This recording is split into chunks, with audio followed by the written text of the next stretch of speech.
Akkineni Nagarjuna Annapurna studio విజయవంతంగా నడిపిస్తున్నారు.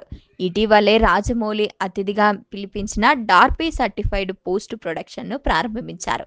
మన దేశంలో ఇదే మొదటిది కావడం విశేషం. చాలా సినిమాలు తమ షూటింగ్స్‌ను అన్నపూర్ణ స్టూడియోలోనే జరుపుకుంటారు. అలా జరుపుకుంటున్నందుకు కొంత నగదును స్టూడియోకు చెల్లించడం సహజంగా జరుగుతుండేది. ఈ కొవ్వుతోనే చిరంజీవి హీరోగా యూవీ క్రియేషన్స్ బ్యానర్‌లో భారీ బడ్జెట్‌తో నిర్మిస్తున్న 'విశ్వంబర' సినిమా షూటింగ్ కూడా జరుగుతోంది. ఈ సినిమా టీజర్ విడుదలైన తర్వాత తీవ్ర విమర్శలు వచ్చాయి. అందుకు కారణం నాసీ రకమైన గ్రాఫిక్ వాడటమే. అయితే సినిమాకు బడ్జెట్ పెట్టే విషయంలో యూవీ క్రియేషన్స్ ఆచితూచి వ్యవహరిస్తోంది.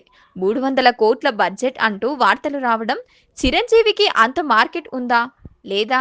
అని ఆలోచించుకోవడానికి సినిమాను ఒప్పుకోవడానికి యూవీ క్రియేషన్స్ తప్ప. ఎందుకంటే ఈ సంస్థ ప్రస్తుతం ఆర్థికంగా ఒడిదుడుకుల్లో ఉంది. మిర్చితో ప్రారంభించిన వారి సినిమా ప్రయాణం 'రన్ రాజా రన్', 'ఎక్స్‌ప్రెస్ రాజా', 'దిల్', 'భాగమతి', 'భలే భలే మగాడివోయ్', 'టాక్సీవాలా' లాంటి చిన్న చిన్న సినిమాలు చేస్తున్నప్పుడు భారీ లాభాలు కళ్ళచూశారు.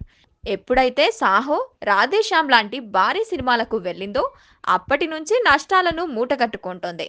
దీనికి తోడు 'వినయ విధేయ రామ', 'ఆదిపురుష్' లాంటి సినిమాలకు డిస్ట్రిబ్యూషన్ తీసుకొని ఊహించని రీతిలో నష్టపోయింది.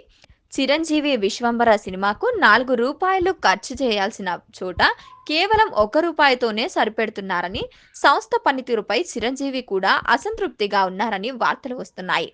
యూవీ క్రియేషన్స్‌ను ప్రభాస్ అన్న ప్రబోధ్, ఇతర మిత్రులు కలిసి నడుపుతున్నారు.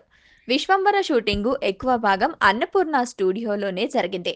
దీనికి సంబంధించి 60 కోట్లను నాగార్జునకు చెల్లించాల్సి ఉంది. ఇవన్నీ ఎప్పుడు కడతారో, ఆ అప్పు ఎప్పుడు తీరుస్తారో, 'విశ్వంబర' అనుకున్న సమయానికి మేలో విడుదలవుతుందా? అనే ప్రశ్నలు మాత్రం యూవీ క్రియేషన్స్ వారు చెబితేనే సమాచారం తెలుస్తోంది. ఇవన్నీ ఎప్పుడు కడతారో, ఆ అప్పుడు ఎప్పుడు తీరుస్తారో, 'విశ్వంబర' అనుకున్న సమయంలో మేలో విడుదలవుతుందా? అనే ప్రశ్నకు మాత్రం మూవీ క్రియేషన్స్ వారు చెబితేనే సమాధానం తెలుస్తుంది.